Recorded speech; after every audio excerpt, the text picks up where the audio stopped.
सभी को नमस्कार। मैं Hemlata Verma HC square Hemlata coaching classes में आप सभी का स्वागत करती हूँ।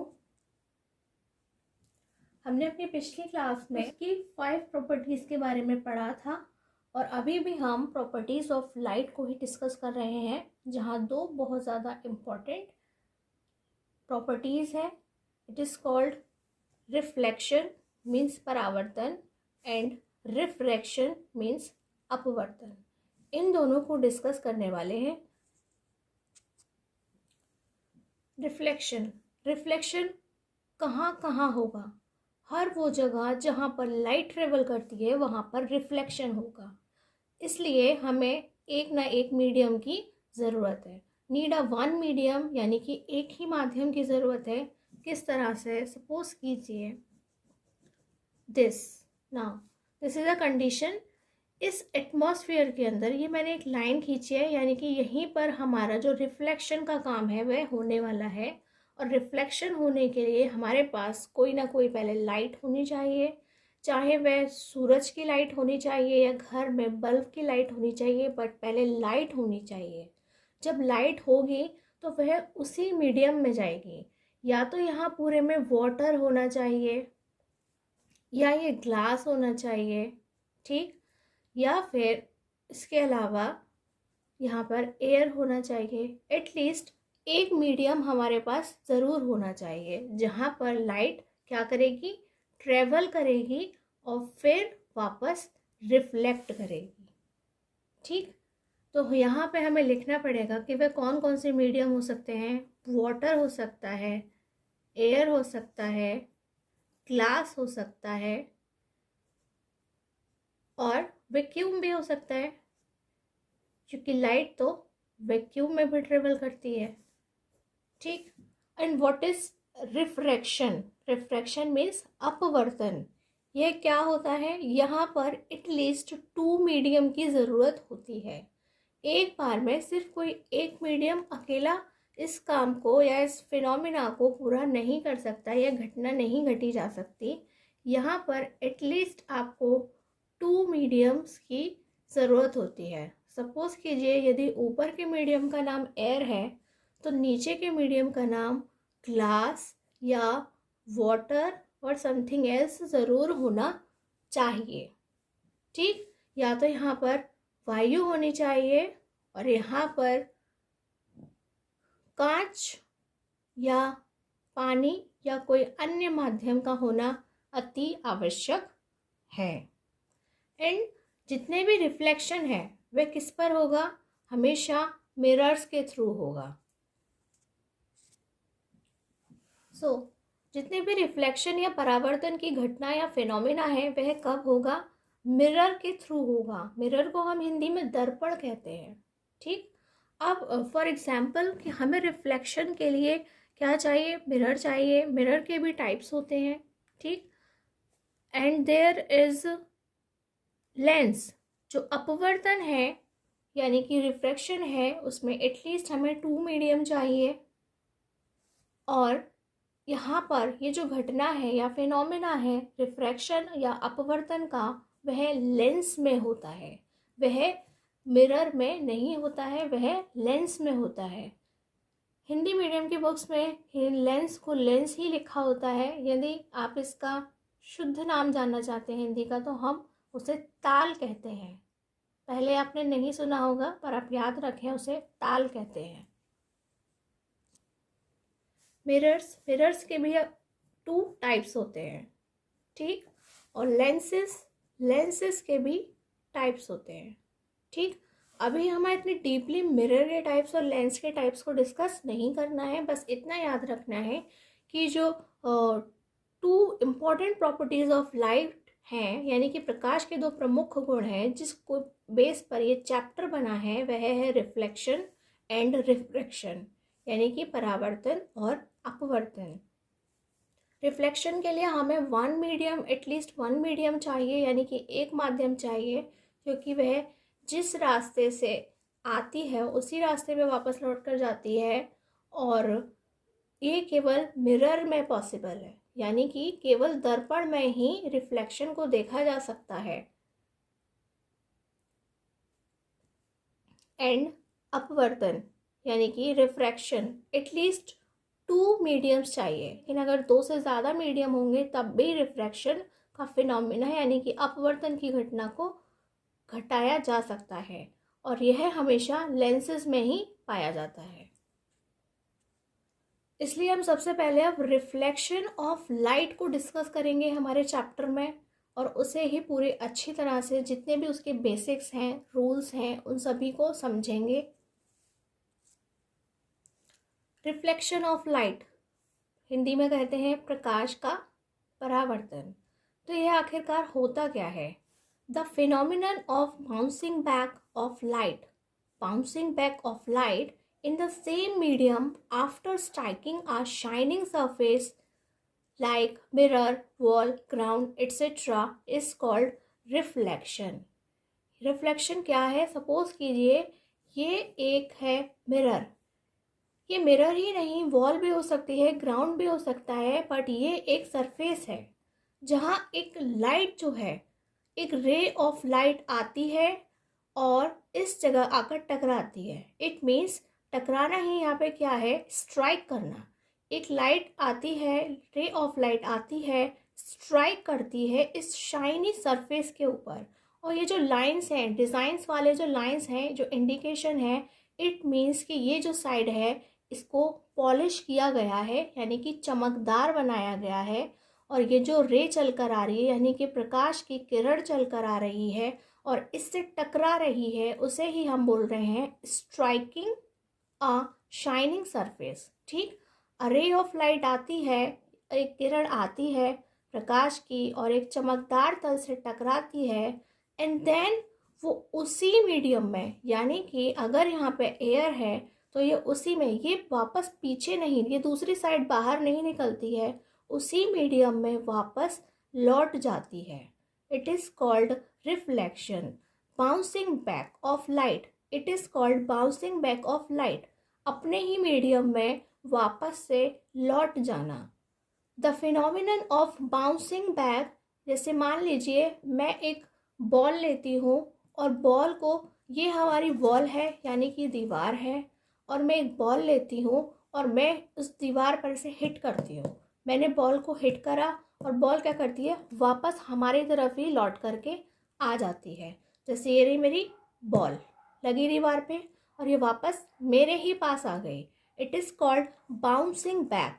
तो the phenomena of bouncing back of light in the same medium, यानी कि जिस लाइन में, जिस मीडियम में लाइट की रे गई थी उसी मीडियम में वह वापस लौट करके आती है, उसे हम कहते हैं bouncing back of light in the same medium after striking a shining surface is called reflection. ठीक, इसी को हम हिंदी में देखते हैं। जब एक प्रकाश की किरण, इट इज प्रकाश की किरण, किसी माध्यम से चलती हुई, यानी कि ये यहाँ पे कोई भी मीडियम हो सकता है, यहाँ एयर हो सकती है, ग्लास हो सकता है, वाटर हो सकता है, वह चलती हुई किसी चमकदार तल पर, यह है कोई चमकदार, यहाँ पेंट हो रहा है, एकदम शाइनी है। चमकदार ही क्यों होना चाहिए? हाँ, बिल्कुल चमकदार होना चाहिए। जितना चमकदार होगा उतना ही ज़्यादा रिफ्लेक्शन अच्छा होगा। ठीक है, यानी कि परावर्तन की घटना को उतने ही अच्छे से घटाया जा सकता है। जब प्रकाश की किरण किसी माध्यम से चलती हुई किसी चमकदार तल पर आपतित होती है, यानी कि आकर पड़ती है, तो वह तल से टकराकर, यानी कि वह टकराई, उसी माध्यम में वापस लौट जाती है, यानी कि वापस लौट गई। इट इज कॉल्ड प्रकाश का परावर्तन कहलाता है। ठीक, फॉर एग्जाम्पल, प्रकाश का किसी दर्पण यानी कि मिरर, शीशा, हमारे घर में लगा हुआ शीशा, प्रकाश का किसी दर्पण, दीवार या फर्श से टकराकर उसी माध्यम में आ जाना। यानी कि अगर आपके पास में दर्पण भी नहीं है तो दीवार है, घर के अंदर फर्श है, और उसी से लाइट टकरा करके वापस आ जाती है। सो नेक्स्ट टॉपिक है लॉज ऑफ रिफ्लेक्शन, मीन्स परावर्तन के नियम। यानी कि जो अभी हमने रिफ्लेक्शन ऑफ लाइट सीखा था उसके क्या रूल्स होते हैं, वह किस तरीके से होता है, अब हमें ये बात देखनी है। फर्स्ट लॉ, सबसे पहले मैं आपको इस डायग्राम को क्लियर करती हूँ, फिर उसके बाद में हम लॉस लिखते हैं। ये एक मिरर है और दिस साइड जो है, जो लाइंस बने हुए हैं, हम उसको कहते हैं कि ये पॉलिश किया गया है। ये साइड कैसी है, पॉलिश्ड है। ये इंडिकेशन है कि यहाँ से ये पॉलिश्ड है और यहाँ से हमें दिखाई देता है। ठीक, आप सभी के घर में मिरर है यानी कि शीशा है और आप सभी उसको देखते हैं, उसकी एक ही साइड से हमें दिखाई देता है और दूसरी साइड पर उसे पॉलिश किया गया होता है, क्योंकि अगर उसमें पीछे पॉलिश ही नहीं होगी तो रिफ्लेक्शन जो है वह होगा ही नहीं। ठीक, माना आपके रूम के अंदर एक सोर्स ऑफ लाइट है या आप खुले में हैं, वहाँ पर भी एक सोर्स ऑफ लाइट है जिसकी वजह से आपको दिखाई दे रहा है, तो उस लाइट्स के अंदर से बहुत सारे रेसेस, मेनी रेसेस एक साथ में निकल रहे हैं और मैं सिर्फ वहाँ से एक रेस को आगे बढ़ाती हूँ और वो मिरर पे आकर गिर जाती है। ठीक, मिरर पर आकर के गिर जाती है, फॉल ऑन मिरर। तो ये आपने देखा कि ये मिरर पे आके जिस पॉइंट पर गिर जाती है, उस पॉइंट को और उस लाइन को हम क्या कहते हैं? इस लाइन को जो आकर के गिरती है उसको हम कहते हैं इंसिडेंट रे। हिंदी में अगर हम कहेंगे तो आपतित किरण। ठीक, और ये इंडिकेट कर रहा है कि यहाँ से निकलकर वहां तक जा रही है। अब जिस पॉइंट पर ये जाती है उस पॉइंट को हम कहते हैं पॉइंट ऑफ इंसिडेंस। ठीक, हिंदी में अगर हम कहेंगे तो हम इसे आपतन बिंदु ही लिखिए, और उस जगह से हम एक इमेजिन करती हुई लाइन, कैसी? एक लाइन जो कैसी हो? परपेंडिकुलर हो। परपेंडिकुलर यानी कि 90 डिग्री का एंगल बनाती हो। 90 डिग्री, जैसे कि ये हमारा सरफेस है और यहाँ हमने, जैसे बचपन में जिन लोगों ने मैथ्स नहीं है जिनके पास, या जिन्होंने छोड़ दी 8th क्लास के बाद, वह नहीं समझ पा रहे कि ये परपेंडिकुलर का मतलब क्या है, तो मैं आपको बता दूं कि आपने छोटी क्लासेस के अंदर कोण बनाने सीखे थे, ठीक है, एंगल्स बनाना सीखे थे। तो तब आपने देखा था कि आप अपने एक लाइन खींचते हैं और आप अपना डी रखते हैं और उस पर डॉट लगाते हैं 90 डिग्री पर और एक स्ट्रेट लाइन खींच देते हैं। ऐसे ही इस बार आपको अपने डी को इस जगह रखना है, ये आपका डी है और आपको 90 डिग्री पर एक लाइन खींचनी है और ये आ जाएगा परपेंडिकुलर, यानी कि हम 90 डिग्री के एंगल को परपेंडिकुलर कहते हैं। और यहाँ इस परपेंडिकुलर लाइन का नाम है नॉर्मल। ये ठीक उसी जगह ही खींचेगा जहाँ पर हमारी जो इंसिडेंट रे है वो आकर फॉल होती है या उसी जगह पर आकर गिरती है, जिसे हमने पॉइंट ऑफ इंसिडेंस, आपतन बिंदु का नाम दिया है। नॉर्मल को हम हिंदी में अभिलंब कहते हैं। क्या कहते हैं? अभिलंब कहते हैं। अब इंसिडेंट रे और नॉर्मल दोनों मिलकर, यानी कि आपतित किरण और अभिलंब मिलकर एक एंगल बना रहे हैं, यानी कि इनके बीच में कोण बन रहा है, उससे हम आई से लिखते हैं। ठीक, incidence angle. Okay, and rule is कि जिस एंगल से एक इंसिडेंट रे आती है, ठीक उतने ही एंगल से वह वापस लौट जाती है। अगर इतना बड़ा एंगल यहाँ बना है, मान लो कि ये 30 डिग्री का है, तो यहाँ पर भी 30 डिग्री का ही एंगल बनना चाहिए और 30 डिग्री का एंगल बनने के बाद ही वह वापस उसी मीडियम में लौट करके जाती है। ये इंडिकेशन है कि ये वापस बाहर जा रही है। ये इस पर आ रही थी, देन ये बाहर जा रही है, और ये लाइन जो बाहर जा रही है उसे कहते हैं रिफ्लेक्टेड रे।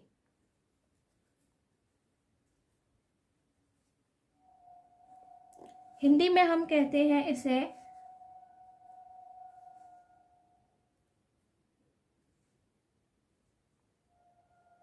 परावर्तित किरण। ठीक, और इसका जो एंगल है उसे हम लिखते हैं R। एक बार फिर से समझते हैं, ये क्या है, ये एक प्लेन मिरर है जहाँ पीछे क्या है, पॉलिश हो रही है, और आगे का जो सरफेस है वो क्या है, एक परावर्तक है, यानी कि एक रिफ्लेक्टर है। वहीं से कोई रे आएगी, टकराएगी और वापस चली जाएगी, यानी कि आएगी यानी कि फॉल होगी और फिर बाउंसिंग बैक कर जाएगी। ये हमारी जहाँ से किसी भी सोर्स ऑफ लाइट से रे आ रही है, ऐसा बिल्कुल नहीं है कि एक रे आ रही है, नंबर ऑफ रेज आ रही हैं जिन्हें हम काउंट भी नहीं कर सकते। उनमें से हम अपने इस लॉ को शो करने के लिए या समझाने के लिए सिर्फ एक रे ही बना रहे हैं। तो ये जो रे है जो आ रही है उसे हम इंसिडेंट रे या आपतित किरण कहते हैं, और जिस पॉइंट पर ये आके फॉल हो जाती है या गिर जाती है उसे हम पॉइंट ऑफ इंसिडेंस या आपतन बिंदु कहते हैं। और वहीं से हम एक 90 डिग्री का एंगल बनाते हैं, यानी कि परपेंडिकुलर बनाते हैं, तो उसे हम नॉर्मल या अभिलंब कहते हैं। और इंसिडेंट रे और नॉर्मल के बीच में, यानी कि आपतित किरण और अभिलंब के बीच में बनने वाले एंगल को हम आई से लिखते हैं, it is angle of incidence. और जिस एंगल से यह आती है ठीक उतने ही एंगल को बनाकर वापस बाहर चली जाती है, it is called reflected ray और परावर्तित किरण। और ये जो एंगल है वह क्या है, एंगल ऑफ रिफ्लेक्शन। तो आपने देखा कि फर्स्ट लॉ क्या है, the angle of incidence is equal to the angle of reflection. It means angle I is equal to angle R. आपतन कोण I तथा परावर्तन कोण R सदैव बराबर होते हैं, अर्थात angle I is equal to angle R. And next जो सेकेंड लॉ है उसमें क्या है, फर्स्ट तो हमें पता चल गया it is all about angles, but second law is all about this point and joining the all lines, incident ray, normal and reflected ray, तीनों ही एक पॉइंट पर आकर के मीट होते हैं, यानी कि तीनों का जो मीटिंग पॉइंट है वह एक ही है, पॉइंट ऑफ इंसिडेंस। इसी के बारे में हमें सेकेंड लॉ में बताना है। सेकेंड लॉ, द्वितीय नियम, हिंदी में कहते हैं द्वितीय नियम। The incident ray, this is incident ray, the normal, this is the normal to the mirror at the point of incidence, यानी कि कहाँ पर है ये normal, point of incidence. And the reflected ray, यानी कि वह ऊपर बनी हुई है reflected ray, all lie in the same plane, यानी कि ये तीनों की तीनों जो हैं वो एक ही प्लेन पर आकर के मिलते हैं, जिसे हमने पॉइंट ऑफ इंसिडेंस पर आकर के मिलते हैं। और वह पॉइंट ऑफ इंसिडेंस कहाँ है, हमारे ही मिरर पर मौजूद है। आपतित किरण, दिस इज आपतित किरण, दर्पण के आपतन बिंदु, ये हमारा दर्पण, हिंदी में हम मिरर या शीशे को दर्पण कहते हैं, दर्पण के आपतन बिंदु पर अभिलंब और परावर्तित किरण सभी एक ही तल में होते हैं। ऐसा बिल्कुल नहीं होता कि ये अलग अलग जगह पर मौजूद हो, ये सभी एक ही सरफेस पर होते हैं। यहाँ एक नोटेबल पॉइंट है जो कि रिफ्लेक्शन के बारे में है। These laws of reflection are applicable to all types of reflecting surfaces, including spherical surfaces. यानी कि ये हमें बता रहे हैं कि ये जो परावर्तन है, जो रिफ्लेक्शन है, इसके जो नियम हैं वह गोलीय पृष्ठों सहित सभी प्रकार के परावर्तक पृष्ठों पर लागू होते हैं। पृष्ठ मतलब सरफेस, गोलीय मीन्स स्फेरिकल। अब ये जो स्फेरिकल सरफेसेस होते क्या हैं, पहले हमें ये समझना होगा, ठीक, कि ये स्फेरिकल सरफेसेस होते क्या हैं। यानी कि अब हमें पहले मिरर्स को समझने की ज़रूरत है तभी हमें समझ में आएगा कि व्हाट इज गोलीय पृष्ठ। ठीक, यानी कि स्फेरिकल सरफेसेस ये होते क्या हैं और यहाँ पर रिफ्लेक्शन को हम दिखाते कैसे हैं, या इसके अलावा और भी मिरर्स पर कैसे दिखाते हैं। मिरर्स यानी कि दर्पण या फिर हम कहें शीशा। ठीक, यह 2 टाइप्स के होते हैं। प्लेन मिरर यानी कि समतल दर्पण। प्लेन यानी कि ये बिल्कुल अगर हम इसे छुएंगे तो ये बिल्कुल प्लेन दिखाई देगा, आपको कहीं से ऊंचे नीचे कुछ भी ऐसा दिखाई नहीं देगा। और ये जो साइड है इसका मतलब क्या है कि यहाँ पर पॉलिश की गई है और सारा जो रिफ्लेक्शन है वो इस वाली साइड से होने वाला है। और दूसरे हैं स्फेरिकल मिरर यानी कि गोलीय दर्पण। जैसे कि आपने नाम से देखा गोलीय, इट इज़ एक गोला है, यानी कि एक बॉल। ठीक, एक ऐसा बॉल जो अंदर से क्या है, खाली है, खोखला है। जैसे कि आपने बहुत सारे बॉल्स देखे होंगे बचपन में, चाहे आप फुटबॉल खेलें या आप क्रिकेट खेलें, आपको पता होगा कि बॉल्स जो होते हैं वो अंदर से खाली होते हैं, खोखले होते हैं। ऐसे ही ये जो गोला है, ठीक है, ये जो गोला है वो किसका बना हुआ है, वो दर्पण यानी मिरर यानी कि कांच का बना हुआ है और अंदर से वह खोखला होता है। इससे हमें दर्पण बनाने के लिए इसे इस तरह से कट करना होता है। ये मैंने इसे अंदर से कट कर दिया और जो इसकी शेप है वह ये वाली जो शेप है, अगर मैं इसे अलग से ड्रॉ करती हूँ तो वह मुझे कुछ इस तरह की दिखाई देती है। पर क्या यह अंदर से बिल्कुल ऐसे ही स्ट्रेट होगा? जी नहीं, ये बिल्कुल भी नहीं होगा, क्योंकि वो तो अंदर से खोखला है, खाली है, इसलिए वह अंदर से हमें कुछ इस तरीके का दिखाई देगा। जो भी उसकी अपनी एक मोटाई या थिकनेस होगी उसके अकॉर्डिंग ये हमें इस तरीके का दिखाई देता है। ठीक, ये अब हम लौटते हैं वापस पहले प्लेन मिरर पर कि ये क्या है। आपने देखा कि ये क्या है, ये जो साइड है वो है पॉलिश्ड।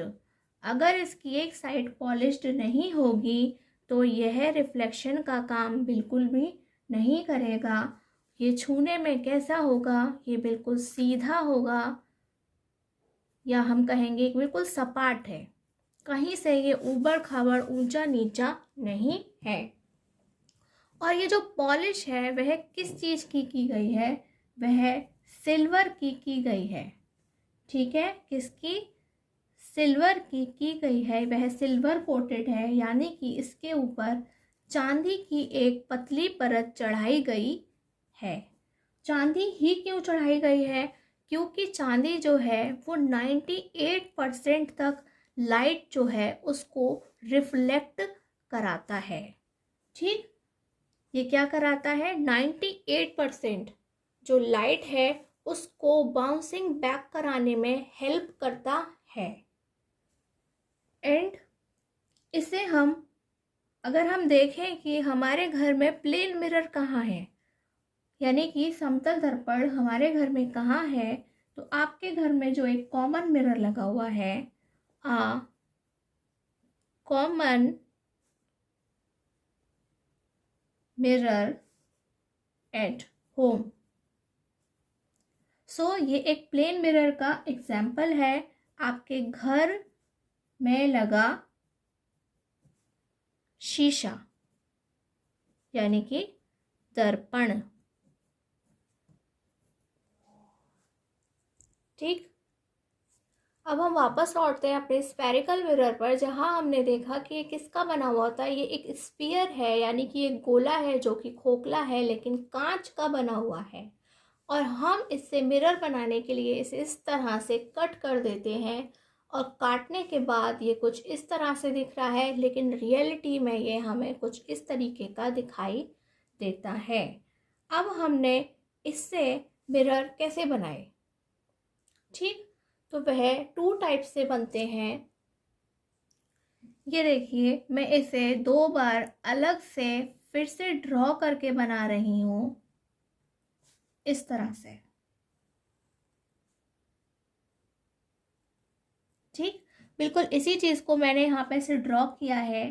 अगर मैं इसके आउटर पोर्शन को पेंट कर देती हूँ, वही वाला सिल्वर पेंट कर देती हूँ, ठीक, तो अंदर का ये वाला जो पोर्शन है वह क्या हो गया, वह रिफ्लेक्टर का काम करेगा, यानी कि रिफ्लेक्शन इस वाली साइड से होगा क्योंकि ये वाली साइड को मैंने पेंट कर दिया है, ठीक। तो इस तरह के मिरर को जहाँ पे हम बाहर की ओर पेंट कर देते हैं, ये जो पोर्शन है इसे हम बेंट पोर्शन यानी कि झुका हुआ पोर्शन कहते हैं, ऐसे गोल curved surface like it is कि हम अगर बाहर की साइड में इसे पॉलिश कर देते हैं तो अंदर की साइड क्या कहलाएगी, वह हमारी रिफ्लेक्टर कहलाएगी क्योंकि वह रिफ्लेक्शन का काम करेगी।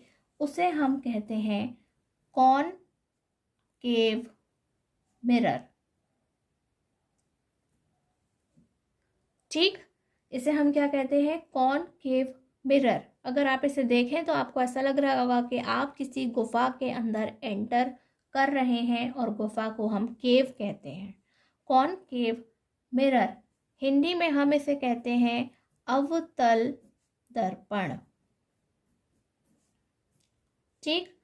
अब यदि मैं इसकी बाहर की जगह अंदर वाले पोर्शन पर अगर मैं इसके इनर पार्ट पर पॉलिश कर देती हूँ तो ये जो बाहर वाला जो इसका सरफेस है वह क्या कहलाएगा, वह रिफ्लेक्टर कहलाएगा, यानी कि जहाँ से परावर्तन होगा, प्रकाश आएगा, टकराएगा और वापस बाउंसिंग ऑफ बैक की जो फिनोमेना है उसे करके दिखाएगा। तो इस वाले जो लेंस है जहाँ पर हमने अंदर की साइड जो है वहाँ पर पेंट किया है और बाहर की जो साइड है, जो आउटर साइड है, वह रिफ्लेक्टर का काम करेगी, उसे हम कॉन्वेक्स मिरर कहते हैं। हिंदी में हम उसे उत्तल दर्पण कहते हैं। कृपया करके दोनों ही नामों को ध्यान रखें, चाहे आप किसी भी बोर्ड से बिलोंग करते हो। बाइलिंगुअल कंटेंट एक बहुत ही बेहतरीन कंटेंट होता है, ठीक। अब हमें समझना ये है कि इन मिरर्स की हेल्प से इमेजेस आखिर बनते कैसे हैं, ठीक, यानी कि हमें चीज़ें दिखाई कैसे देती हैं। इस प्लेन मिरर में भी सारी चीज़ें कैसे दिखाई देती हैं, या फिर किसी वॉल की वजह से या फिर किसी फ्लोर की वजह से जो रिफ्लेक्ट होकर रेजेस हमें दिखाई देती हैं, या फिर सारा सामान जो कुछ भी हमें दिखाई देता है वह इन मिरर्स की वजह से, यानी कि प्लेन मिरर या कोई प्लेन सरफेस की वजह से या कोई स्फेरिकल मिरर या स्फेरिकल सरफेसेस की वजह से दिखाई देती हैं। इसी में से हम पहले पढ़ेंगे कि प्लेन जो मिरर है उससे कोई इमेज कैसे बनती है, यानी कि the formation of image by a plane mirror, समतल दर्पण द्वारा प्रतिबिंब का बनना। व्हाट इज प्रतिबिंब? प्रतिबिंब means image. So, the formation of image by a plane mirror, समतल दर्पण द्वारा प्रतिबिंब का बनना, यानी कि अगर ये कोई समतल दर्पण है इट मीन्स के पहले यहाँ पे कोई पॉलिश होनी चाहिए। चलिए इसमें से पहले पॉलिश कर लेते हैं। Now it is a plane mirror.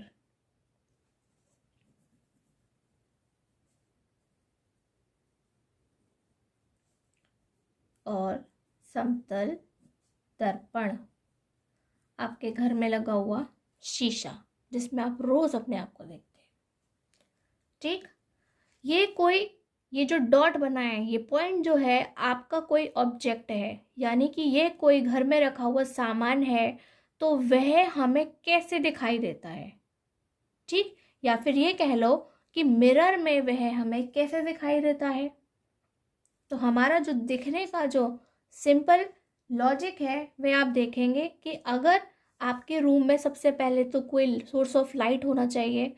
आपके रूम में सोर्स ऑफ लाइट है और उसमें से बहुत सारे रेजेस निकल रहे हैं, बहुत सारे रेजेस निकल रही हैं, यानी कि बहुत सारी प्रकाश की किरणें निकल रही हैं, जिसमें से मैं केवल 2 किरणों को बना रही हूँ, यानी कि केवल 2 लाइट रेज ले रही हूँ, जिससे हम इसे अच्छे से समझा सकें कि ये जो हमारा इमेज है वो कैसे बनता है, कहाँ बनता है, कितना बड़ा बनता है, या वो कैसा होता है। तो यहाँ से मैंने 2 रेज ले लिए और ये मेरा इंडिकेशन दिया है कि हाँ ये यहाँ से निकल रहा है। अभी जब हमने लॉ ऑफ रिफ्लेक्शन पढ़ा था तो हमने देखा था अगर कहीं पे कोई इंसिडेंट रे है और वो मिरर पर आकर फॉल करती है तो वहाँ पे एक नॉर्मल बनता है, यानी कि आपतित किरण हमारे दर्पण के जिस बिंदु पर आके गिरती है वहाँ से एक अभिलंब बनता है।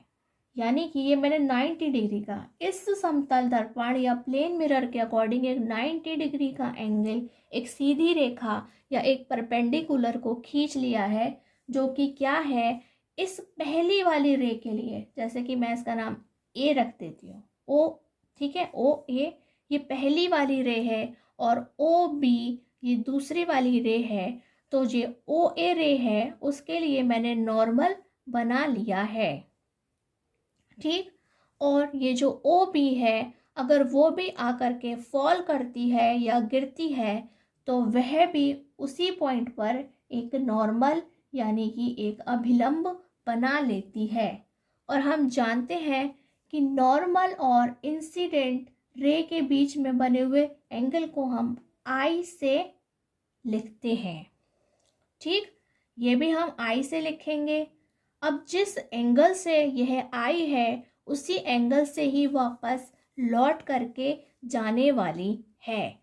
तो मैं इसे लौटाने की कोशिश करती हूँ तो ये लौट करके कुछ इस तरह से जाएगी, ये लौट करके जा रही है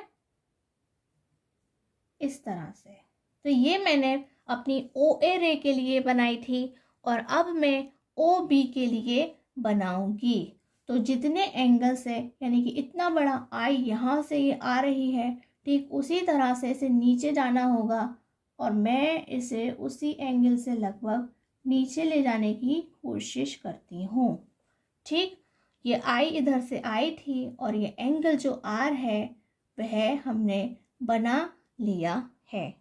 अब आपने देखा कि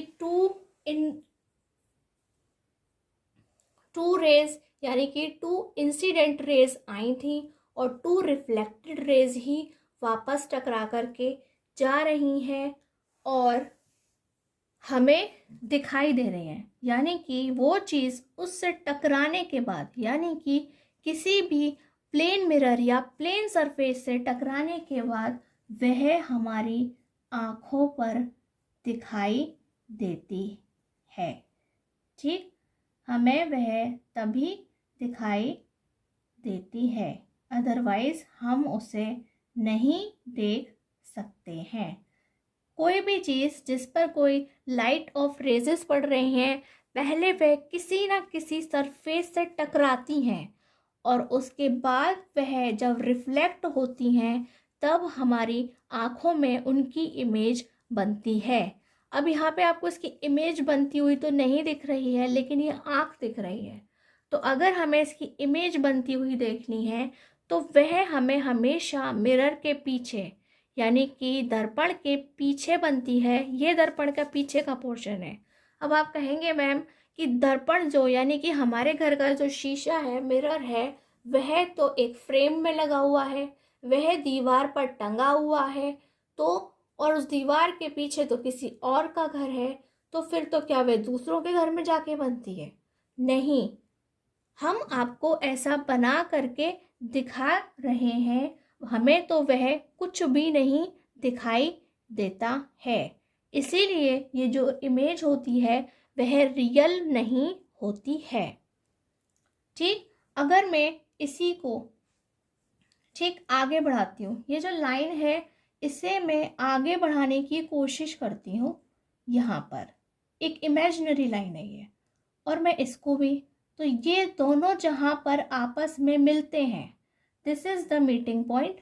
ये जो है हमारी इमेज तैयार हो गई है।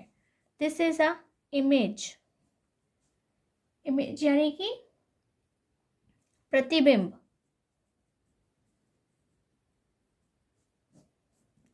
ठीक। ये कहाँ बना? बिहाइंड द मिरर, यानी कि ये क्या बना? Behind the mirror. ये तो बना शीशे के पीछे, यानी कि दर्पण के पीछे। अब दर्पण के पीछे का तो ना किसी ने कुछ देखा है ना दिखाई देता है, ठीक। इसीलिए ये जो इमेजेस हैं वो रियल नहीं होते हैं। कैसे होते हैं?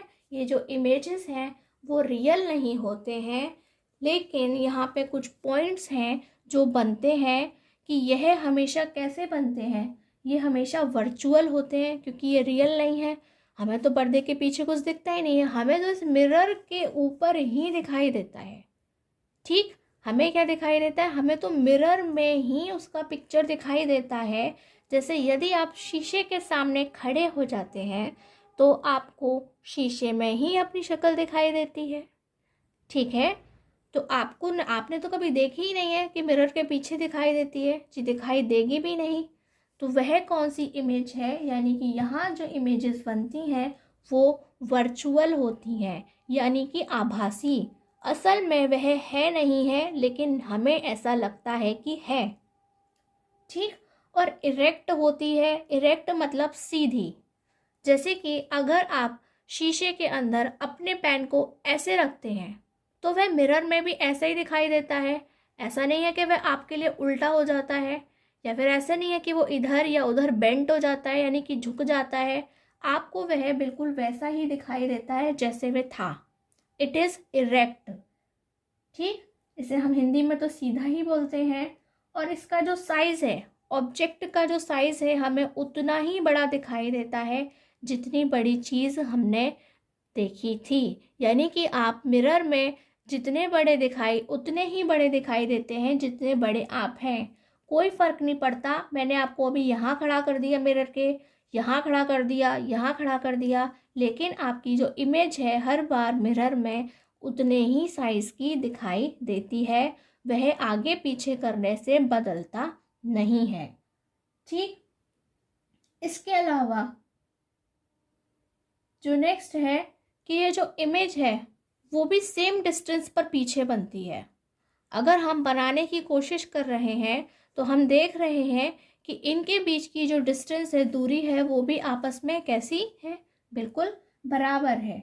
और एक चीज़ जो है ध्यान देखने की, वह यह होता है कि अगर आप अपना मिरर में सीधा हाथ ऊपर उठा के हाय करते हैं, हेलो करते हैं, ठीक, तो आपको वह सीधे का उल्टा दिखाई देगा। यानी कि आपको ऐसा लगेगा कि जो आपका राइट हैंड आपने हाई कर रहे हैं वो आपको लेफ़्ट साइड में मिरर में दिखाई देगा, और जो आपका लेफ़्ट साइड अगर आप हाई बोलते हैं, हेलो करते हैं, हाथ हिलाते हैं अपना, तो वह आपको दूसरी साइड में दिखाई देगा। यानी कि लेफ़्ट का राइट और राइट का लेफ़्ट हो जाता है, जिसे हम इंग्लिश में कहते हैं लिटरली इन्वर्टेड, और हिंदी में हम उसे कहते हैं पार्श्व उत्क्रमण, ठीक। तो वैसे इतना ज़्यादा आपसे कोई नहीं पूछेगा हिंदी मीडियम में पार्श्व उत्क्रमण, लेकिन फिर भी आप इंग्लिश में तो आसानी से याद रख सकते हैं लिटरली इन्वर्टेड। जो कुछ भी हमने अपने अभी इमेज ऑफ फॉर्मेशन से देखा था उन सबको हमने एक साथ लिख लिया है और हम इसे अच्छे से तैयार कर लेते हैं। Properties of the formation of image by a plane mirror, समतल दर्पण द्वारा प्रतिबिंब बनने की विशेषताएं। सबसे पहले कौन सी है? The image is always virtual, यानी कि वह कैसी है? आभासी है। एंड इरेक्ट, यानी कि जैसी पोजीशन में हमने उसे रखा था वह बिल्कुल ठीक उसी पोजीशन में है, उसमें कोई चेंज नहीं आया है। समतल दर्पण द्वारा बना प्रतिबिंब यानी कि इमेज सदैव आभासी, यानी कि हमें ऐसा लगता है, असल में वह नहीं है, आभासी है और सीधा होता है। सेकंड है the size of image is equal to the object, ठीक। तो जो भी आपका इमेज है उसका साइज बिल्कुल उतना ही बड़ा या छोटा होगा जितना वह हकीकत में होता है। प्रतिबिंब का आकार वस्तु के आकार के बराबर होता है। थर्ड है the left side of object appears on right side of image, यानी कि आपके ऑब्जेक्ट की जो भी लेफ्ट साइड है वह आपको इमेज के अंदर राइट साइड में दिखाई देगी।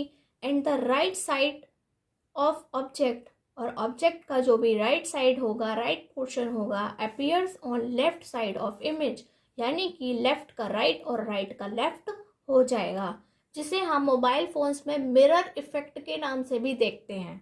It is called literally inverted. ठीक, इसी फिनोमेना को कि जहाँ चीज़ें लेफ्ट की राइट और राइट की लेफ्ट दिखाई देती हैं, उसे हम कहते हैं लिटरली इनवर्टेड। हिंदी में कहेंगे इसमें वस्तु का बायां भाग यानी कि लेफ्ट भाग, दाईं ओर यानी कि सीधे हाथ की तरफ, तथा दायां भाग बाईं ओर दिखाई देता है। इस घटना को पार्श्व उत्क्रमण कहते हैं। द इमेज, नेक्स्ट है 4th number, the image formed is as far behind the mirror as the object is in front of it. यानी कि अगर एक मिरर है, मिरर के सामने जितनी दूरी पर आपने एक ऑब्जेक्ट को रखा है, उसका जो इमेज है वह ठीक मिरर के पीछे उतनी ही डिस्टेंस पर बनता है। प्रतिबिंब दर्पण के पीछे उतनी ही दूरी पर बनता है जितनी दूरी पर दर्पण के सामने वस्तु रखी है। अब हमने प्लेन मिरर से इमेज का बनना और उसकी क्या क्या प्रॉपर्टीज़ होती हैं, जो हमारे 4 पॉइंट्स हैं, वह हमने अच्छे से सीख लिए हैं, समझ लिए हैं। और अब हमें अपनी यात्रा को प्लेन मिरर से स्फेरिकल मिरर यानी कि समतल दर्पण से गोलीय दर्पण पर लेकर के जानी है। चलिए अब सीखते हैं स्फेरिकल मिरर्स क्या होते हैं। स्फेरिकल मिरर्स यानी कि गोलीय दर्पण, यानी कि जो किसी गोले को काट करके बनाए गए हों, खोखले गोले को काट करके बनाए गए हों, जो कि कांच का होता है। या फिर अगर हम स्फेरिकल सरफेसेस की बात करें तो वह भी किसी गोले को, खोखले गोले को काट करके बनाया गया होता है। यह 2 टाइप्स के होते हैं। फर्स्ट जो है हमारा कॉनकेव मिरर, और सेकंड जो है उसे हम कहते हैं कॉन्वेक्स मिरर। ठीक, इसे हम कहते हैं हिंदी में अवतल दर्पण, और इसे हम कहते हैं उत्तल दर्पण। ठीक, ये मैंने एक स्फीयर ले लिया।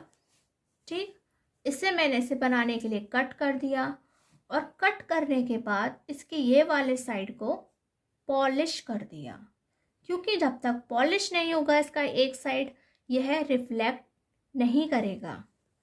ठीक, और फिर से मैंने एक स्फीयर लिया, यानी कि एक गोलीय दर्पण एक गोला लिया, उससे मैंने कट किया, और कट करने के बाद इस बार मैंने उसके इनर पोर्शन को अंदर से पेंट कर दिया।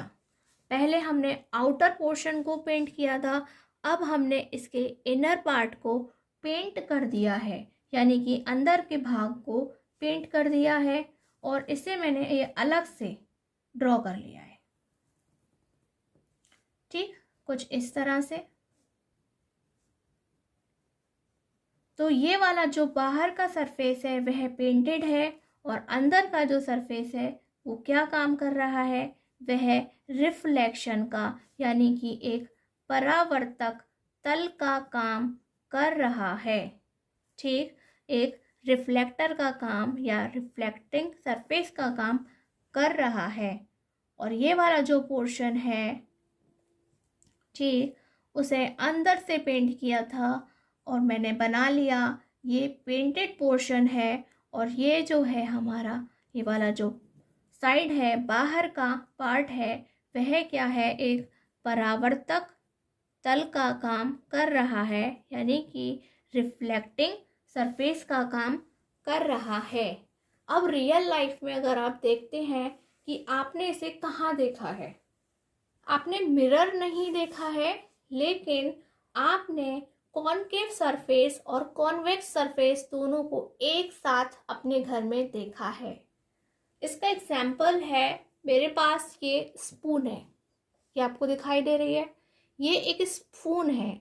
अगर मैं अपने गोले की तरह इसे ऐसे खड़ा कर देती हूँ, ठीक, ये कट, तो आपको दिख रहा होगा कि ये जो मेरा फर्स्ट वाला यानी कि कॉनकेव मिरर है, अगर मैं इसके बाहर के पार्ट को, अगर मैं इसके बाहर के पोर्शन को यानी कि आउटर पोर्शन को पेंट कर देती हूँ, मैंने भाई इसे पेंट कर दिया है, तो ये जो इसके अंदर का साइड है यानी कि इसके जो अंदर का साइड है ये वाला, वह क्या है, वह रिफ्लेक्टिंग सरफेस है। ठीक, यह क्या है, एक कॉनकेव रिफ्लेक्टिंग सरफेस है जो अंदर से बेंट है, झुका हुआ है, मुड़ावदार है, जैसे कि ये आपको यहाँ पर या यहाँ पर दिखाई दे रहा है। ठीक, और अगर इसी के मैं बाहर की जगह अंदर वाले पोर्शन को यानी कि मैं इस अंदर के पोर्शन को पेंट कर देती हूँ और बाहर जो है वह रिफ्लेक्शन का काम करता है, तो वह कैसा होगा, ये रिफ्लेक्टिंग सरफेस होगा, परावर्तक तल होगा, और ये वाला पोर्शन पेंट कर दिया गया है। तो एक स्पून से आप दोनों ही तरह के सरफेस अपने घर में देख सकते हैं। यदि मैं इस स्पून के अंदर, अगर मैं इस स्पून के अंदर अपने आप को देखने की कोशिश करती हूँ, ठीक, तो मैं देख रही हूँ कि मैं उल्टी दिखाई दे रही हूँ एक साइड से, और दूसरी साइड से मैं सीधी दिखाई दे रही हूँ। आप सभी अपने घर के अंदर स्पून उठाएंगे और स्पून के अंदर आप अपनी इमेज देखने की कोशिश करेंगे कि आप कहाँ से सीधे दिखाई दे रहे हैं और कहाँ से हमें उल्टे दिखाई दे रहे हैं, और इसे हम कल आगे डिस्कस करेंगे। पिछली क्लास में हमने आपसे एक क्वेश्चन पूछा था, when and who discovered electric bulb, विद्युत बल्ब की खोज कब और किसने की थी। और हमने आपसे कहा था कि जो भी इसका हमें रिप्लाई करेगा कमेंट बॉक्स में, हम उसका नाम आपको बताएंगे। तो इस क्वेश्चन का जो सही जवाब है वह दो स्टूडेंट्स ने दिया है। पहली हैं प्रगति शर्मा और दूसरे हैं ललित कुमार।